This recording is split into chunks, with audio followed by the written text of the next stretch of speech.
You're listening to the Cyberwire Network, powered by N2K.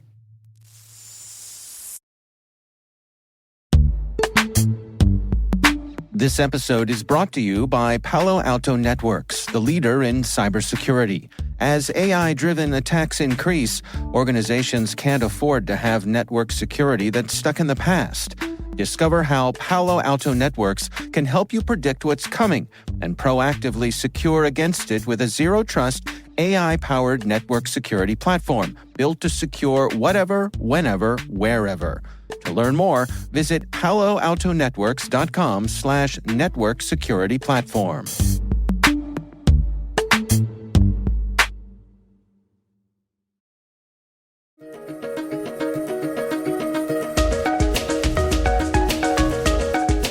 Hello, everyone, and welcome to the CyberWire's Research Saturday. I'm Dave Bittner, and this is our weekly conversation with researchers and analysts tracking down the threats and vulnerabilities, solving some of the hard problems, and protecting ourselves in a rapidly evolving cyberspace. Thanks for joining us.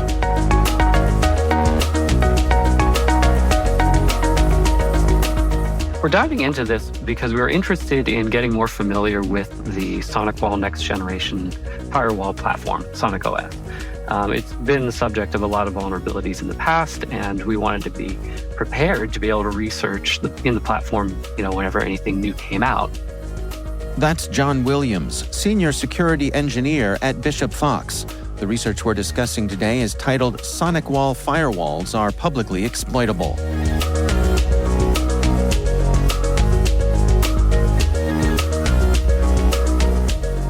So in order to do that, I went back and looked through the history of all the different advisories that had been released, looking for things that were unauthenticated, had a potential for remote code execution, and didn't have a known proof of concept. And the one bug that jumped out at me was this one from 2022, which met all those criteria. So figured it was a good research target and dove in to see if we could exploit it. And we're pretty successful in the end.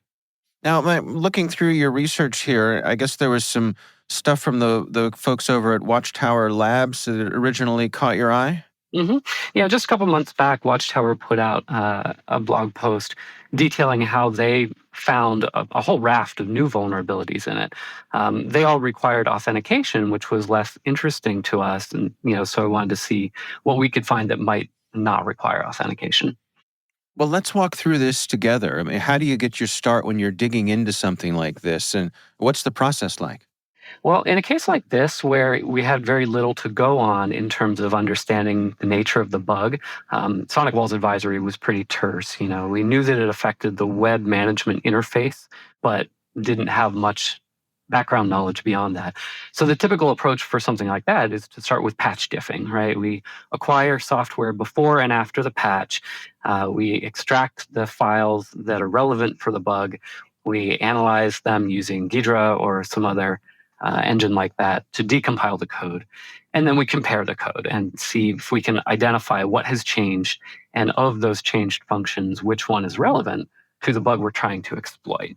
And if we're successful at finding that, then it's a reverse engineering effort to understand what the code is doing, how to reach the vulnerable code, and then ultimately how to trigger the bug. And our end goal in this case was to get the crash, although the bug certainly caught our attention because it had a potential for remote code execution as well. And indeed, you did find the difference in the code here. What did that difference reveal? Well, it was pretty interesting because there was a code pattern which was essentially they were using an SN printf check function, which takes a string and copies it into a buffer, and then it returns a value, which is usually the number of characters that were written into the buffer. Not always, though, and that was kind of at the heart of it. But the issue was that the developers were using this function 2 times in sequence, and they were passing the return value from the first call into a parameter for the second call. And so this ended up creating the possibility to pass in a string to the first call that would result in an unexpected output, which would then cause a buffer overflow the second time it was called. And what was fascinating about it was that the snprintf check function is designed to be buffer overflow safe. So if you pass it in a string that is bigger than the buffer that you're trying to write it to, it won't do it. But the thing is, it will copy what it can, and then it will return the length of the string that it was asked to copy. And that was key. Not the value it actually copied, but the length of the string you gave it, even if it didn't copy the whole thing. And the developers in this case assumed incorrectly that they would only get back the length of the string that was copied. So when they pass that to the second function uses it in such a way that it requests a much longer string to be copied than they were expecting, and it ends up overriding the buffer anyways because they've used it in a way that was inappropriate. So even though the function itself protects against an overflow, they used it in a way that was insecure. Well, help me understand here. I mean, is that function behaving as designed or not? It is, yes. It's just a lack of clear understanding about how it's supposed to be used. And what we're realizing, or one of the things we learned from this research, is that it's a very common mistake. And it's easy to understand why, right? I mean, you would expect if you're copying a string and it tells you it'll give you the length of the string copied, that's what you'll get. You have to read the fine print on the function definition to understand that there are edge cases where that may not be true. Pretty common mistake, and we're going to be looking for this type of vulnerable code pattern in other places as we go forward, because it does seem like something developers do often. Yeah, that's a really interesting insight. So you discover what is at the root of this. What do you do next? Well, in this case, we did two things. One, we wrote an exploit for it and confirmed that it worked, so we were able to crash our test target. We, of course, checked the patched version 2 and confirmed that it didn't work, against that. So the developers did patch it effectively. But then once we really understood the nature of the bug, we also looked elsewhere in the code to see if they had made the same mistake in other places. And it turns out that they had. Now, the way that this particular bug is exploited is through an HTTP request that uses a URI path that is way too long. And the original bug, the 2022 bug, had 3 different paths where you could send that request and crash the server. And they were all fixed in the same place. But what we found by looking elsewhere in the code is that there were actually 2 other paths where the same bug could trigger the crash. And those 2 paths were not fixed in the 2022 patch. So we got really excited at that point and thought we had found a 0-day. But as we continued digging into it, realized that if we were testing against one of the most recent firmware versions, those paths weren't exploitable. And so we were like, oh, did somebody already catch this and fix it? Was it unreported? But no, it turns out it was reported in 2023. So a year after the initial patch, SSD Labs found and reported the vulnerability on the other 2 paths. And they had published their exploit, but we had overlooked it because we were specifically looking for things that didn't have proof of concepts available. Once we had figured out that these 2 vulnerabilities were, in essence, the same bug, we were able to realize that, the exploit was already out there, but nobody had publicized the paths from the 2022 bug that had been exploitable all this time. So we were able to establish a link between the 2 vulnerabilities, publish our exploit for both of them, and then use what we had learned about testing it to release a tool that could be used to identify both bugs without crashing the target server.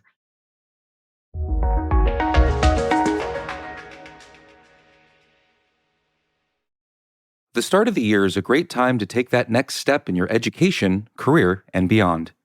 Rely on N2K certification prep to provide the tools to help boost knowledge, skills, and confidence to get you there. And now, for a limited time, all N2K certification practice tests are 40% off. Visit n2k.com/certify and use promo code N2KVDAY.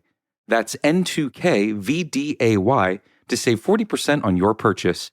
That's n2k.com/certify with promo code N2KVDAY. Offer ends Monday, February 19th. Happy learning.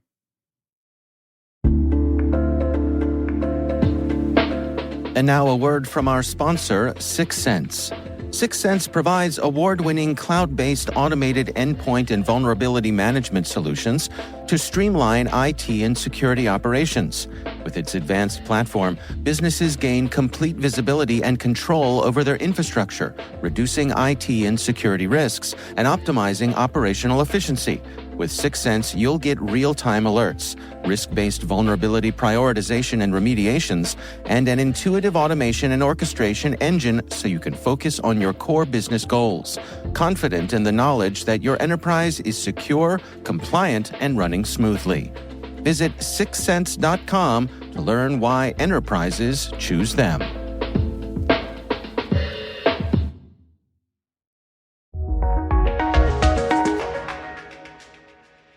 I want to highlight that point here. As I was reading through your research, I actually laughed out loud. I'm going to quote it here. It says, "Being able to crash a target is all well and good, but what about identifying vulnerable devices without knocking them offline?" Right.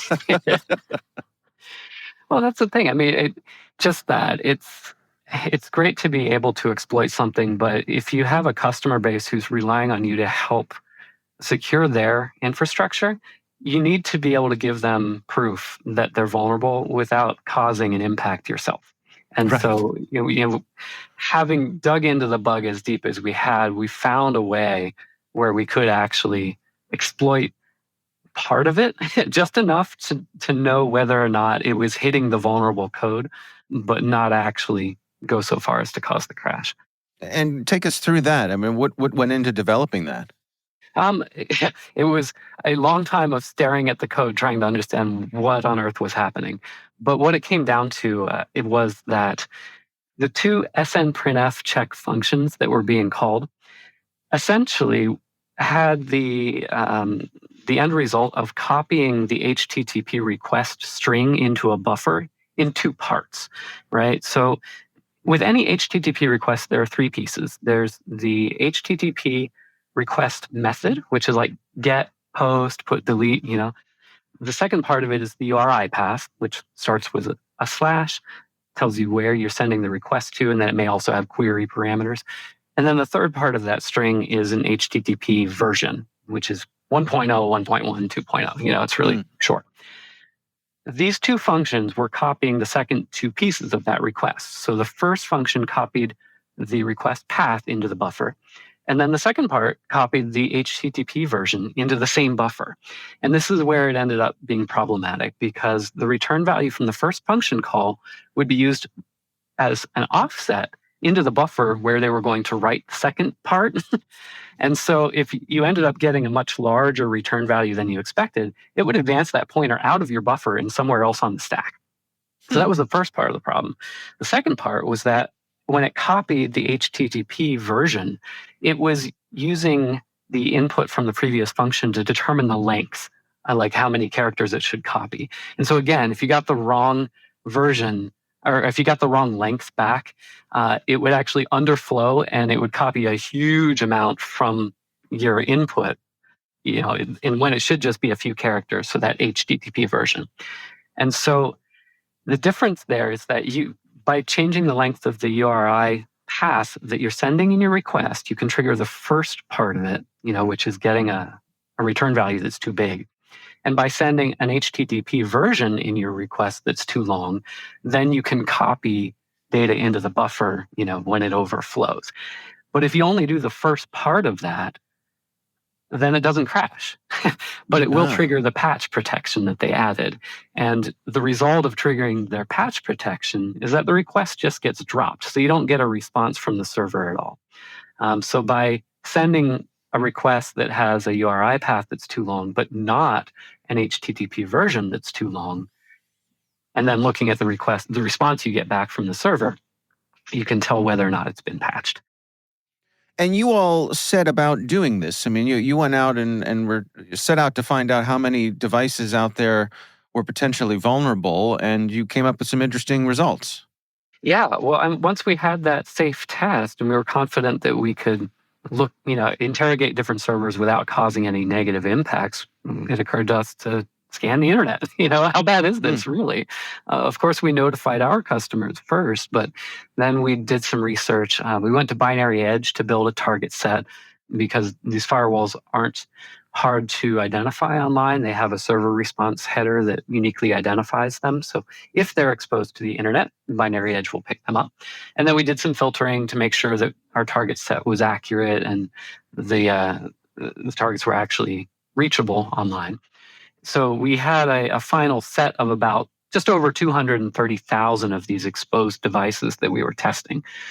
We ran the test against all of them and found out that about 76% of them were vulnerable to one or the other of the two bugs, which was kind of mind-blowing. We expected a lot of them to be vulnerable, but not necessarily that many. Wow.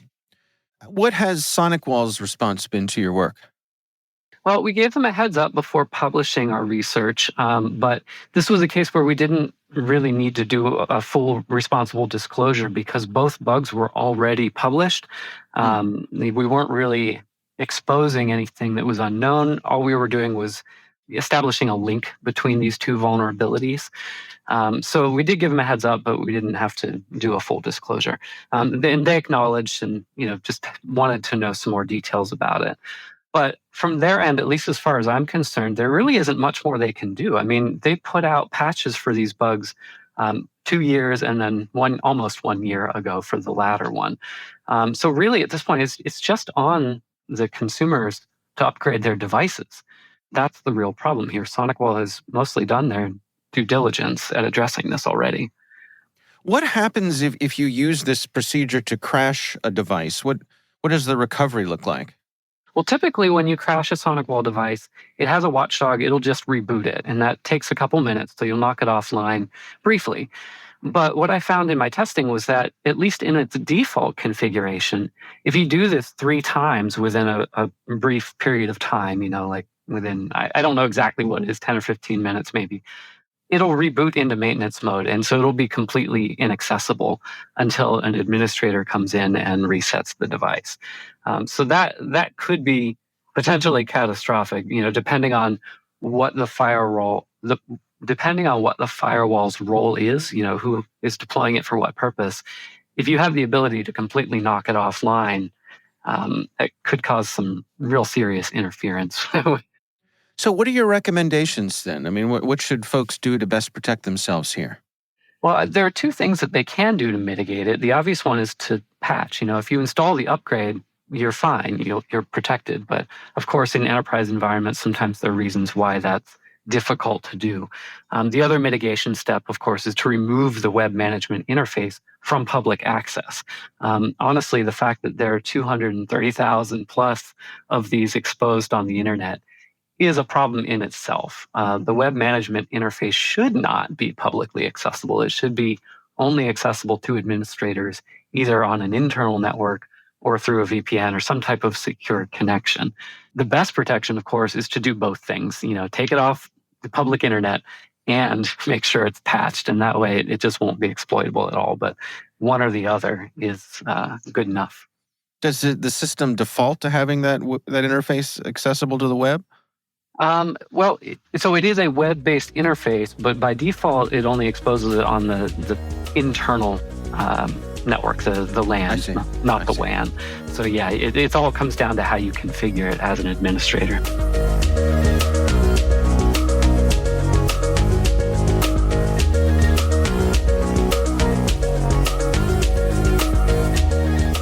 Our thanks to Jon Williams from Bishop Fox for joining us. The research is titled SonicWall Firewalls Are Publicly Exploitable. We'll have a link in the show notes.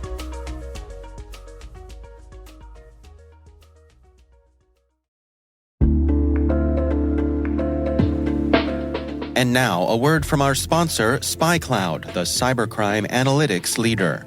SpyCloud disrupts cybercrime by telling you what criminals know about your business and your customers, so you can take action to prevent ransomware, session hijacking, account takeover, and online fraud. SpyCloud constantly recaptures and analyzes new data from the criminal underground, including credentials, session cookies, and PII siphoned from malware-infected devices. With knowledge of the specific exposed data criminals have in hand from InfoStealer malware on managed and unmanaged devices, security teams can respond with a more efficient and effective process called post-infection remediation that fits seamlessly into existing incident response frameworks. Get SpyCloud's post-infection remediation guide outlining the 7 steps for preventing a malware infection from becoming a full-blown ransomware incident. Visit spycloud.com/cyberwire. That's spycloud.com/cyberwire. And we thank SpyCloud for sponsoring our show.